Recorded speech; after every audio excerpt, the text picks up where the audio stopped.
சமாதியில் போய் அமர்ந்து தியானம் இருக்க வைத்தது யார்?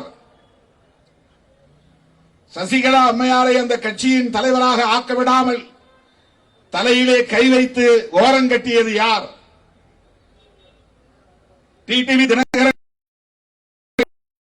வைத்தது யார்? இன்றைக்கு அதிமுகவில் தலைமைக்கான இந்த நெருக்கடி உருவானதற்கு பிஜேபி காரணமா இல்லையா? ஒரு கூட்டணி கட்சியை எப்படியெல்லாம் ஆண்ட கட்சியை, பல முறை வென்ற கட்சியை எவ்வளவு இலகுவாக இன்றைக்கு அவர்கள் புரிந்து கொள்ள வேண்டும். நாளைக்கு அதிமுகவிலே நின்று வெற்றி பெறக்கூடிய சட்டமன்ற உறுப்பினர்கள், ஒருவேளை ஆட்சி அமைத்தால் அமைச்சராக கூடியவர்கள் யாருடைய பேச்சை கேட்டு நடப்பார்கள்? இதெல்லாம் ஒரு புரிதலுக்காக நான் சொல்லுகிறேன். அதிமுக மேல் நமக்கு எந்த காழ்ப்பும் இல்லை. சிராக் பாஸ்வான் அவர்களின் கட்சியின் மீது நமக்கு எந்த காழ்ப்பும் இல்லை. பிஜேபி காரர்கள் எவ்வளவு சாதுரியமானவர்கள், சூழ்ச்சி நிறைந்தவர்கள், சூது நிறைந்தவர்கள் என்பதற்கு இவையெல்லாம் சான்று.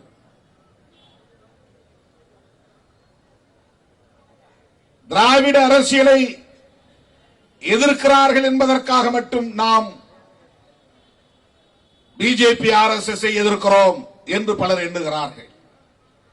அல்லது திமுகவை எதிர்க்கிறார்கள் என்பதற்காக நாம் பிஜேபியை எதிர்க்கிறோம் என்று எண்ணுகிறார்கள். இது நம்மை அவர்கள் குறைத்து மதிப்பிடுகிற ஒரு முயற்சி. எங்களுக்கு ஒரு பார்வை இருக்கிறது. நாங்கள் அம்பேத்கரை படித்திருக்கிறோம், நாங்கள் பெரியாரை படித்திருக்கிறோம். எங்களுக்கு ஒரு பார்வை இருக்கிறது. நாங்கள் இடதுசாரி அரசியலையும் உள்வாங்கியவர்கள். எனவே பாரதிய ஜனதா RSS என்கிற இந்த மதவாத சக்திகளை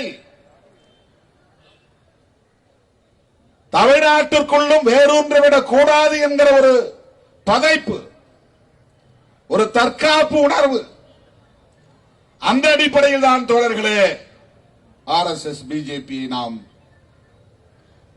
எதிர்த்தோ விமர்சித்தோ பேச வேண்டிய ஒரு சூழலுக்கு ஆளாகி இருக்கிறோம். இப்படியெல்லாம் நாம் தீவிரமாக களமாடுவதால் இன்றைக்கு தனிநபரை குறிவைத்து, என்னை குறிவைத்து அவதூறுகளை பரப்புவதிலும், திமுகவுக்கு துணை போகிற ஒரு இயக்கமாக சிறுமைப்படுத்துவதிலும், இதற்கு பெரிய தொலைநோக்கு பார்வை இல்லை, நோக்கமில்லை என்றெல்லாம் விமர்சிக்கிறார்கள்.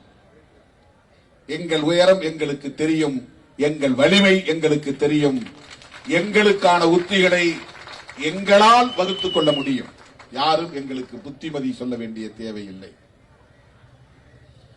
எங்களுக்கு புத்திமதி சொல்லக்கூடியவனை விட அதிக அனுபவம் எங்களுக்கு, கள அனுபவம் எங்களுக்கு உண்டு. யூடியூப்ல உட்கார்ந்துட்டு அவன் பேசுறான். அவர்களுக்கு இருக்கிற அனுபவத்தை நான் ஆணவத்தில் RSS பிஜேபி உள்ளிட்ட சக்பரிவார்களின் அரசியலை நாம் எதிர்த்து பேசுவதற்கு, விமர்சிப்பதற்கு என்ன காரணம் என்பதை எடுத்துரைக்கிறேன். அவ்வளவுதான். அருமை தோழர்களே, இந்த SIR என்பது புதிதாக அறிமுகப்படுத்தப்பட்டிருக்கிறதா என்றால் இல்லை, ஏற்கனவே நடைமுறைப்படுத்தப்பட்டிருக்கிறது என்பது இப்போது ஆய்வுகளில் நமக்கு தெரிய வருகிறது. 2002ஆம் ஆண்டு என்கிற ஒரு எல்லையை அவர்கள் நிர்ணயம் செய்திருக்கிறார்கள், தீர்மானித்திருக்கிறார்கள். 2002ஆம் ஆண்டு வாட்டர் லிஸ்ட், வாக்காளர் பட்டியலில் உன் பெயர் இடம்பெற்றிருக்கிறதா, பாகம் எண் என்ன, வரிசை எண் என்ன, உன் பெயரும் தந்தை பெயரும் என்ன, இவையெல்லாம் நீ சரியாக அதிலிருந்து எடுத்து கை, நீ குடிமகன் தானா என்பதற்குரிய ஆவணத்தை காட்ட தேவையில்லை என்கிறது. இதற்கு முன்பு இப்படி நடைமுறைக்கு வந்ததா என்றால் இல்லை. ஏற்கனவே எஸ்ஐஆர் நடந்திருக்கிறது. ஆனால் இந்த ஃபார்ம், இந்த விண்ணப்ப படிவம் இப்படி பிஎல்ஓ என்கிற அதிகாரிகளை கொண்டு வீடு வீடாக சென்று ஒவ்வொருவருக்கும் வழங்க பெற்று அதை பூர்த்தி செய்து அவர்களே அதை பதிவேற்றம் செய்து வாக்காளர் பட்டியலில் உங்கள் பெயரை பதிவேற்றம் செய்து விட்டோம் என்று உறுதிப்படுத்துகிற நிலை கடந்த காலங்களில் இருந்ததா என்றால் இல்லை.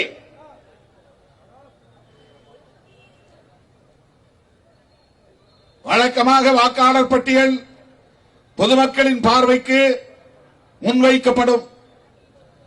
அங்கீகாரம் பெற்ற கட்சிகளுக்கு இலவசமாக பட்டியல் வழங்கப்படும். அங்கீகாரம் பெறாமல் பதிவு செய்யப்பட்ட கட்சிகள் அப்படி அந்த பட்டியலை வாங்க முடியாது. ஒரு காலத்தில் அப்படி இருந்தது. 99 நாம் தேர்தலில் நின்ற காலத்தில் எல்லாம் அப்படித்தான் இருந்தது. ஆனால் இப்போது பதிவு பெற்ற கட்சிகளும் அந்த பட்டியலை பதிவிறக்கம் செய்து எடுத்துக்கொள்ள முடியும்.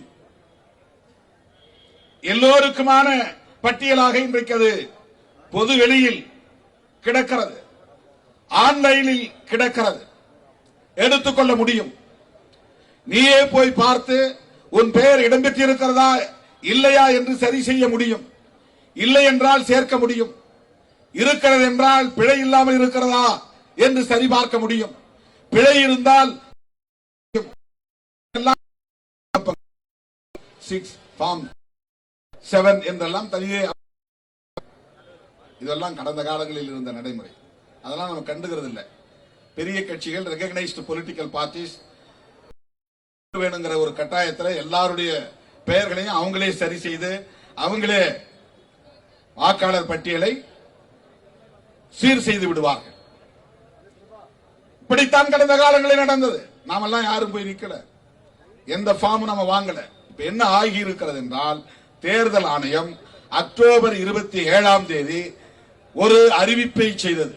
என்னவென்றால், இந்தியாவில் இருக்கிற அல்லது தேர்தல் நடக்கிற மாநிலங்களில் உள்ள, தமிழ்நாட்டில் இருக்கிற ஏற்கனவே வாக்காளர் பட்டியலில் இருக்கிற 6.5 கோடி வாக்காளர்களும் வாக்காளர்கள் இல்லை என்று அறிவித்து விட்டது. நீங்கெல்லாம் வாக்காளர்கள் கிடையாது. ஒரே ஆர்டர்ல போட்டான்.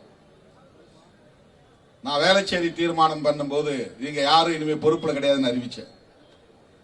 புதுசா விண்ணப்பம் கொடுங்க, நீங்க யாரா இருந்தாலும். பொதுச் செயலாளருக்கு வேணுமா, தலைவருக்கு வேணுமா, நானே தலைவருக்கு பணம் கட்டி விண்ணப்பம் கொடுத்தேன். கட்சியில தலைவர் பதவிக்கு நான் 2000 ரூபாய் டிடி எடுத்து, கட்சிக்கு டிடி எடுத்து, தமிழ் மண்ணுக்கு 1500 ரூபாய் டிடி எடுத்து விண்ணப்பத்தோடு இணைச்சு அந்த குழுவோட ஒப்படைச்சேன். வேலைச்சேரி தீர்மானத்தில் அந்த மாதிரி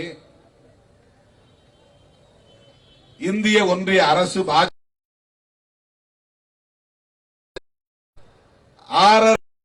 வாக்காளர்களையும் ஒரே ஆணையில் நீங்க யாரும் வாக்காளர் கிடையாது அறிவித்து விட்டது. நீயே உன்னை வாக்காளர் என்று உறுதிப்படுத்திக் கொள். அதற்கு நாங்க பிஎல்ஓ என்று பூத் லெவல் ஆபீசரை போட்டிருக்கிறோம். அவங்க உனக்கு கொண்டாந்து ஒரு விண்ணப்பத்தை கொடுப்பார்கள். அந்த விண்ணப்பத்தில் உன் பெயரை எழுது, தந்தை பெயரோ தாய் பெயரோ எழுது, உடைய முகவரியை எழுது, உடைய ஆதார் எண்ணை எழுது. இதெல்லாம் எழுதிட்ட, ரைட். ஓட்டர் லிஸ்ட்ல உன் பேர் இருக்கா, அதை பதிவு பண்ணு. இல்ல இப்பதான் நான் புதுசா வாக்காளர் பதிவு பண்ண போறேன், ரைட். அப்ப 2002 தேவையில்லை, வேற என்ன தேவை? அந்த 2002 பட்டியலில் இடம்பெறாதவர்களும் புதிதாக வாக்காளர் பட்டியலில் பெயரை சேர்ப்பவர்களும் நான் சொல்ற 13 டாக்குமெண்ட்ல ஒரு டாக்குமெண்ட்டை காட்டு. அது எதுக்கு? நீ இந்த நாட்டில் தான் பிறந்தாயா, இந்த நாட்டின் குடிமகன் தானா என்று எனக்கு தெரியாது. நீங்க வாழ்ந்துகிட்டு இருக்கிறதுனால நீ பாட்டுக்கு ஓட்டரா மாறி இருக்க கூடாது. அப்படிலாம் உன்னை வாக்காளரா அங்க சேர்த்துக்க மாட்டோம். நீ முதலில் குடிமகனா என்பதை உறுதி செய், பிறகு வாக்காளரா என்பதை நாங்கள் உறுதி செய்கிறோம். இதுதான் இப்போது நடந்து கொண்டிருக்கிற எஸ்ஐஆர் நடவடிக்கை. இதை புரிந்து கொள்ள வேண்டும். இது ஏன் செய்கிறார்கள் என்று சொல்லுகிற போது, இப்ப இந்தியாவில் அண்டை நாடுகள் என்னென்ன நாடுகள் இருக்கின்றன? மேல ரஷ்யா இருக்கு, சீனா இருக்கு, இந்த பக்கம் பங்களாதேஷ் இருக்கு, இன்னொரு பக்கம் பர்மா இருக்கு, இந்த பக்கம் பாகிஸ்தான் இருக்கு, அதை ஒட்டி ஆப்கானிஸ்தான் இருக்கு, இந்த பக்கம் இலங்கை இருக்கு. இது உலகத்தில் எல்லா நாடுகளிலும் நிகழக்கூடியவை. அண்டை நாடுகளில் இருந்து பல்வேறு காரணங்களால் புலம்பெயர்வது, இன்னொரு நாட்டுக்கு குடியேறுவது. இப்ப இலங்கையிலிருந்து ஏராளமானவர்கள் இந்தியாவுக்குள்ளே, தமிழ்நாட்டுக்குள்ளே வந்திருக்கிறார்கள். வந்துவிட்டதனால் அவர்கள் குடிமகன் இல்லை. ஆனால் அவர்களுக்கு குடியிருக்க இடம் தர வேண்டும். இடம் தந்தால் வீடு தர வேண்டும், வீடு தந்தால் மின்சாரம் தர வேண்டும், குடிநீர் தர வேண்டும். மின்சாரமும் குடிநீரும் தந்தால் போதாது, அவர்களுக்கு ரேஷன் அட்டை தர வேண்டும். அட்டை தந்தால் போதாது, அவர்களுக்கு வாக்காளர் அட்டையும் தந்தாக வேண்டும். வாக்குரிமையும் உண்டு. குடியுரிமை இல்லை, ஆனாலும் அவன் இந்த மண்ணில் வாழக்கூடியவன் என்கிற காரணத்தினால் உலக நாடுகளுக்கு இடையே உள்ள ஒரு ஒப்பந்த அடிப்படை, அகதிகளாக வரக்கூடியவர்களுக்கு இத்தனை அடிப்படை வசதிகளையும் செய்து தர வேண்டியது ஒரு தேசத்தின் கடமை, ஒரு அரசின் கடமை. இந்த இடத்தில் நீ இங்கே குடியிருப்பதனால், இலங்கையை சார்ந்தவனாக இருந்தாலும் குடியிருப்பதற்கான எல்லா வசதிகளையும் நாங்கள் செய்து தந்தாலும் உன்னுடைய வாக்குரிமையை நாங்கள் சீர்தூக்கி பார்க்க வேண்டியிருக்கிறது. உனக்கு வாக்குரிமை தர முடியாது. அந்நிய மண்ணில் இருந்து இங்கே குடியேறியவர்களுக்கு வாக்குரிமை தரக்கூடாது என்கிற ஒரு கருத்தின் அடிப்படையில் இந்த எஸ்ஐஆர் மேற்கொள்ளப்படுகிறது என்று சொன்னால், அது தீவிரமாக உள்ள பிற மாநிலங்களுக்கு, அசாம் போன்ற மாநிலங்களுக்கு, வடகிழக்கு மாநிலங்களுக்கு, மணிப்பூர், அசாம், அந்த வடகிழக்கு மாநிலங்கள், அந்த மாநிலங்களில் பர்மாவில் இருந்தும் பங்களாதேஷ் என்கிற வங்கதேசத்தில் இருந்தும் ஏராளமானவர்கள் பல்வேறு காரணங்களால் குடியேறுகிறார்கள். அவர்களுக்கு நீங்கள் வாக்குரிமை இல்லை என்று தடுப்பதற்கு தீவிரமான நடவடிக்கையை மேற்கொள்வது ஒரு கடமை என்கிற நிலையில் சரி என்று கூட வாதத்திற்கு நாம் ஏற்றுக்கொள்வோம். இப்ப அசாமில் அது நடந்திருக்கிறது.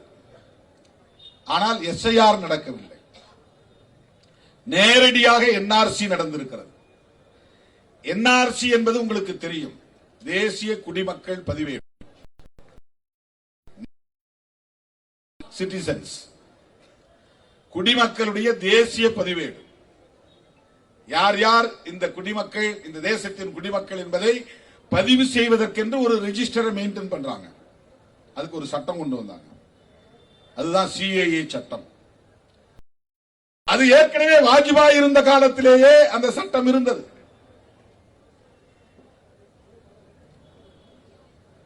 அப்படி ஒரு குடியுரிமை திருத்த சட்டம் கொண்டு வந்தார்கள். இந்த எஸ்ஐஆர் இவ்வளவு கடுமையாக இல்லை.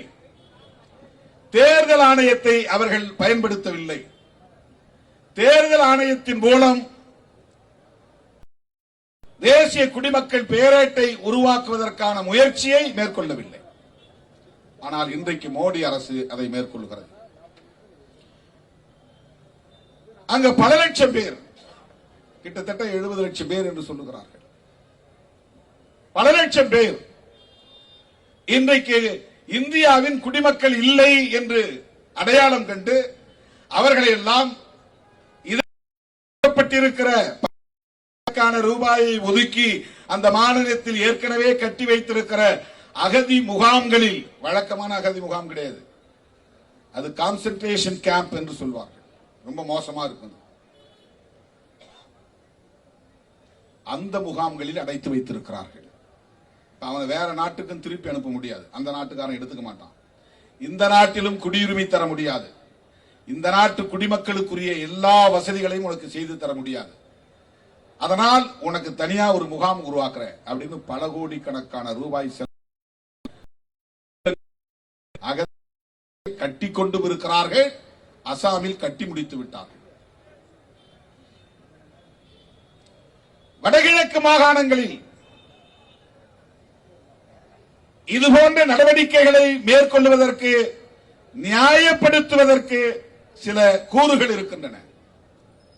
ஆனால் இந்தியாவின் அனைத்து மாநிலங்களிலும் இதை நடைமுறைப்படுத்துவதற்கான தேவை என்ன? தமிழ்நாட்டிலே 1 லட்சம் பேர் தான் இலங்கை தமிழர்கள் இருக்கிறார்கள், ஈழத் தமிழர்கள் இருக்கிறார்கள். முகாம்களிலும் வெளிப்புறங்களிலும் அதிகபட்சம் 1.5 லட்சம் பேர். ஆனால் இவர்கள் கனடாவிலே, ஐரோப்பிய நாடுகளிலே பல லட்சக்கணக்கான பேர் இருக்கிறார்கள், கோடிக்கணக்கான பேர். இன்றைக்கு அகதி முகாம்களில் அடைபட்டு கிடக்கிற நிலை உள்ளது. லட்சக்கணக்கான பேர் உள்ளது.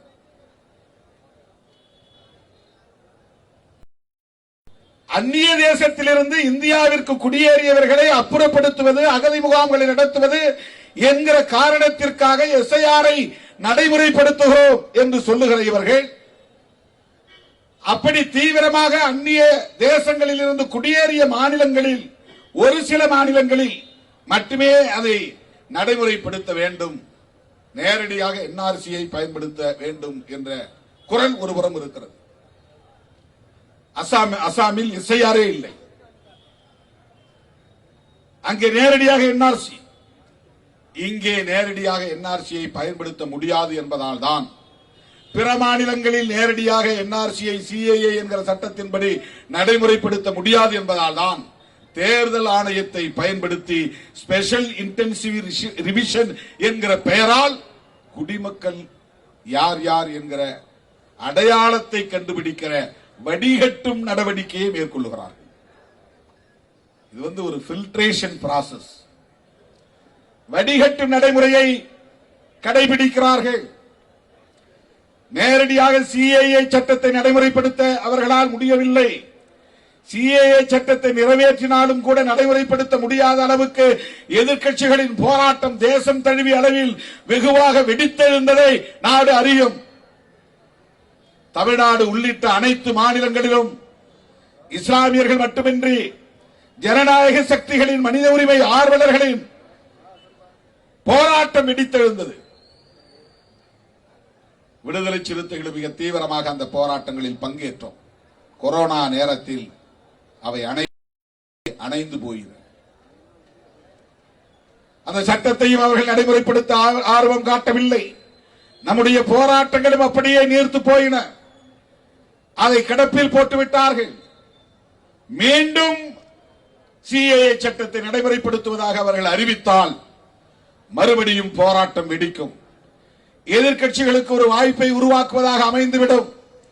ஆகவே வெளிப்படையாக நேரடியாக சிஏஏ சட்டத்தை நடைமுறைப்படுத்துவதற்கு பதிலாக தேர்தல் ஆணையத்தை பயன்படுத்தி எஸ்ஐஆரை தீவிரப்படுத்துவதன் மூலம் குடிமக்கள் பேரட்டை உருவாக்கிவிட முடியும் என்பதுதான் பாஜகவின் சதித்திட்டம். இதை உணர்ந்த காரணத்தினால் விடுதலை சிறுத்தைகள் இதை தீவிரமாக எதிர்க்கிறோம், கண்டிக்கிறோம்.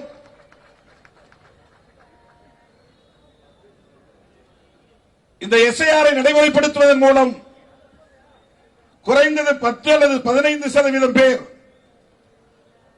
தங்களை வாக்காளர்களாக பதிவு செய்ய முடியாத நிலைக்கு தள்ளப்படுவார்கள். இது ரொம்ப சாதாரணமான நடைமுறையில் நிகழக்கூடிய ஒன்று. ரொம்ப சிம்பிள் ப்ராசஸ். எல்லோராலும் போய் 100% வாக்காளர்களாக பதிவு செய்ய முடியாது. எப்படியும் ஒரு 10%, 15% பேர் திட்டமிட்டவர்கள் தவிர்க்கிறார்கள் என்று கூட நாம் சொல்லவில்லை. தன்னியல்பாகவே 2002 என் பேர் இல்ல, நாம் போய் ஆவணங்களை தேடி கொடுக்க முடியாது. 2002 வாக்காளர் பட்டியலில் பேர் இருந்தாலும் அதில் என்னால சேர்த்துக் கொள்ள முடியாது. நான் எங்கேயே இருப்பேன், சண்டிகாரில் வேலை செய்வேன், பாம்பேல இருப்பேன், கர்நாடகாவில் இருப்பேன், அங்கேயே குடிபெயர்ந்து போயிட்டேன். இங்க வந்து என் பேரை பதிவு செய்ய முடியாது. இப்படி ஒரு 10% பேர் பெயர்களை பதிவு செய்ய முடியாமல் போனால் கிட்டத்தட்ட 65 லட்சம் பேர் வாக்குரிமையை இழக்க நேரிடும். 15% பேர் என்று சொன்னால் கிட்டத்தட்ட 1 கோடி பேர் வாக்குரிமையை பறிகொடுக்க நேரும். இவர்களில் யார் பெரும்பாலும் இருப்பார்கள்? சாதாரண மக்கள், ஏழை எளிய தலித்துகள், ஏழை எளிய சிறுபான்மை மக்கள், ஏழை எளிய அனைத்து தரப்புகளை சார்ந்த மக்கள், உழைக்கிற மக்கள், புலம்பெயர்ந்த மக்கள், இங்கிருந்து புலம்பெயர்ந்தவர்கள் அல்லது அங்கிருந்து புலம்பெயர்ந்தவர்கள், வேறு மாநிலங்களில் இருந்து இங்கே வந்து தங்கியிருப்பவர்கள். ஆக இவ்வளவு பேர் வாக்குகளை பறிகொடுத்தால், வாக்குரிமைகளை பறிகொடுத்தால்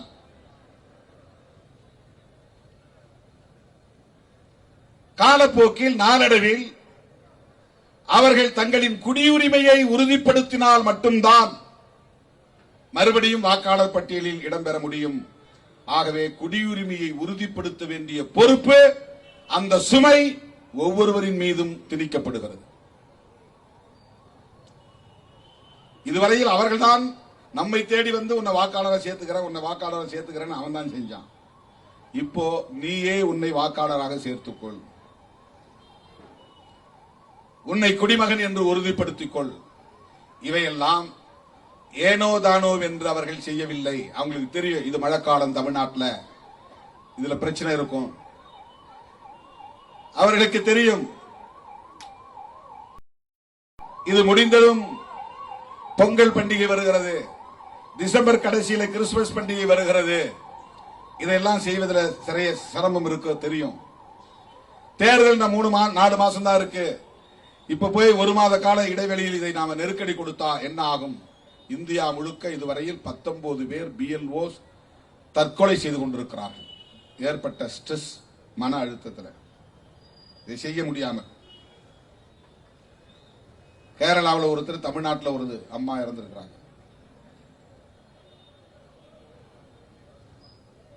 இந்த அழுத்தம் இருந்தாலும், பலர் தற்கொலை செய்து கொண்டாலும், நெருக்கடிகள் இருந்தாலும், எதிர்க்கட்சிகள் விமர்சனம் செய்தாலும், தங்களுக்கே வாக்களிக்கக்கூடிய பிஜேபி ஆதரவாளர்களுடைய வாக்குரிமைகள் பறிபோனாலும் அவர்களுடைய இறுதி இலக்கு குடிமக்கள் தேசிய பேரேட்டை உருவாக்குவது.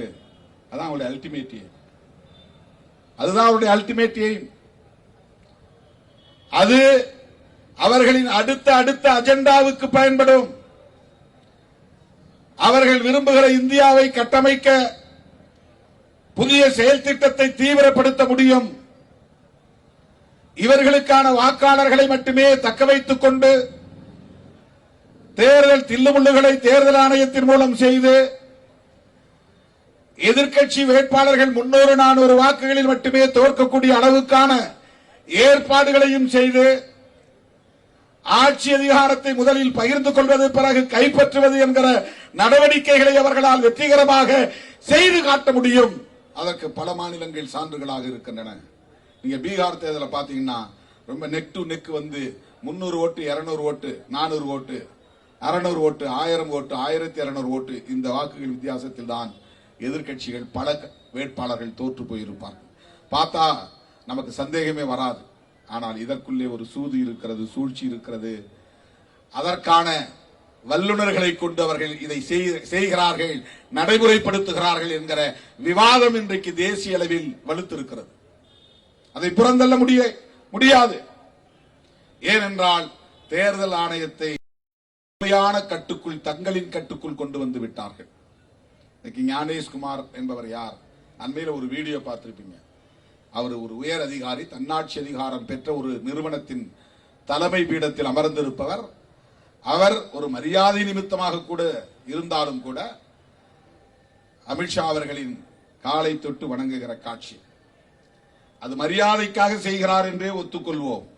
ஆனால் அது வெளிச்சத்திற்கு வரக்கூடிய அளவுக்கு நடக்கிறது என்பது கேள்விக்குறியாகிறது. ஒன்று. அதை விட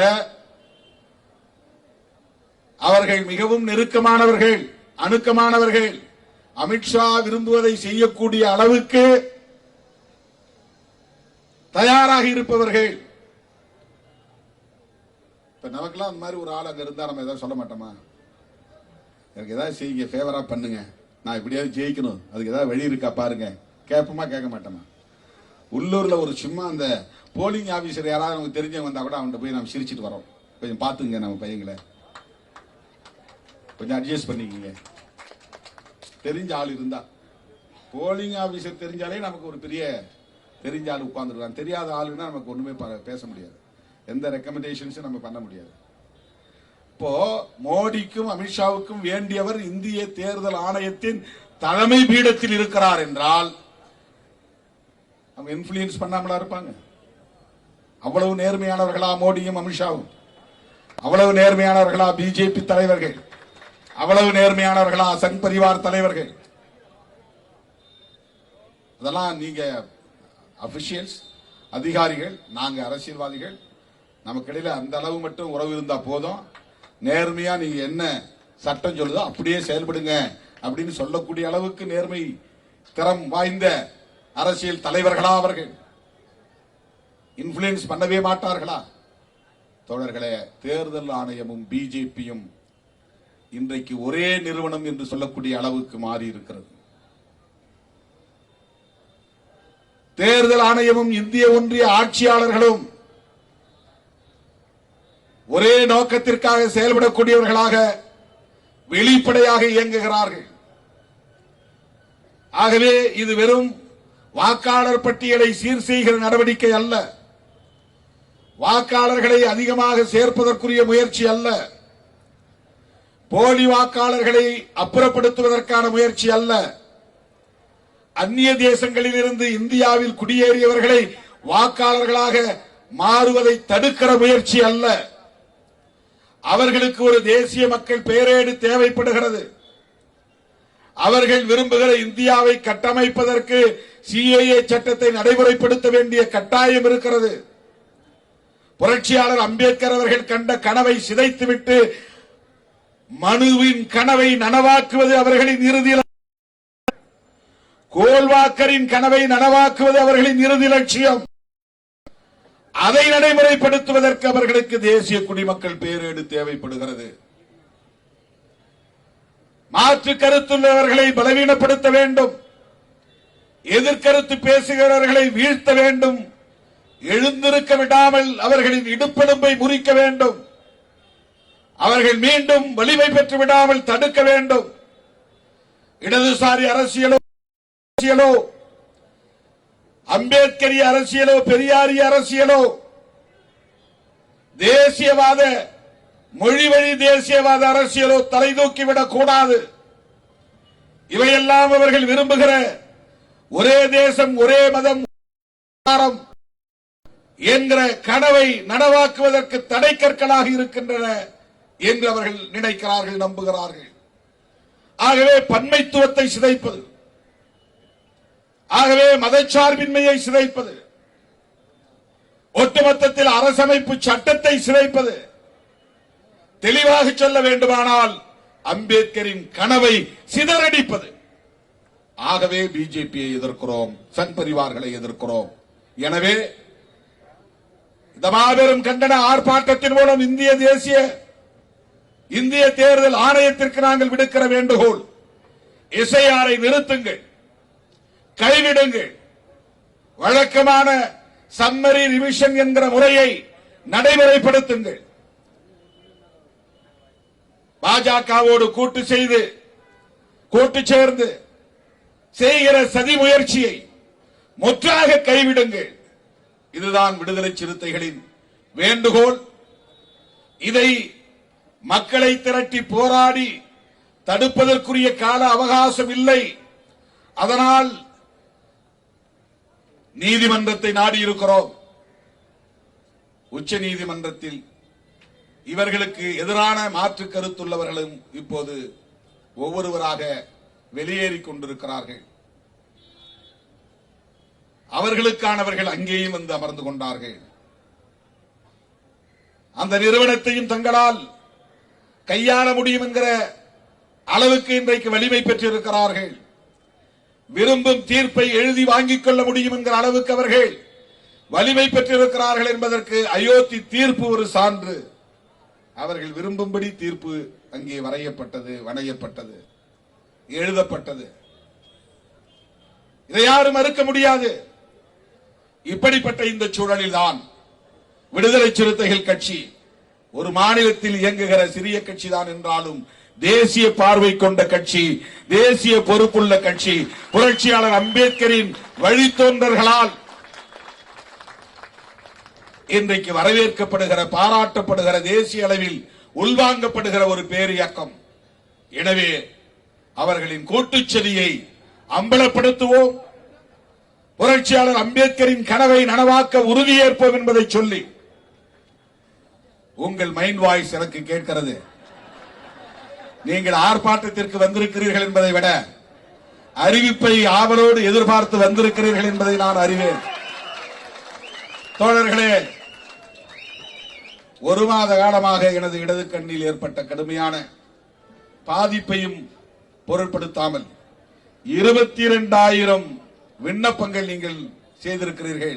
அவற்றில் 10% தான் இன்றைக்கு நான் பார்வையிட்டிருக்கிறேன். ஆனாலும் விரைவில் முதல் கட்ட அறிவிப்பு வெளியாகும் என்பதை சொல்லி, எப்போதும் போல் நான் எடுக்கிற முடிவுக்கு உங்களுடைய முழுமையான ஒத்துழைப்பு தேவை, உங்களின் உடன்பரப்பு என்கிற அந்த உரிமையோடு கேட்டு, என் அழைப்பை ஏற்று இங்கே வருகை தந்த உங்கள் அனைவருக்கும் என்னுடைய நெஞ்சார்ந்த நன்றியை தெரிவித்து, 27ஆம் தேதி ஆவடி மாநகரத்தில் நடைபெறுகிற மாவீரர் நாள் நிகழ்ச்சியிலும் பங்கேற்றதை சிறப்பிக்க வேண்டும் என கேட்டு முடிக்கிறேன். நன்றி, வணக்கம்.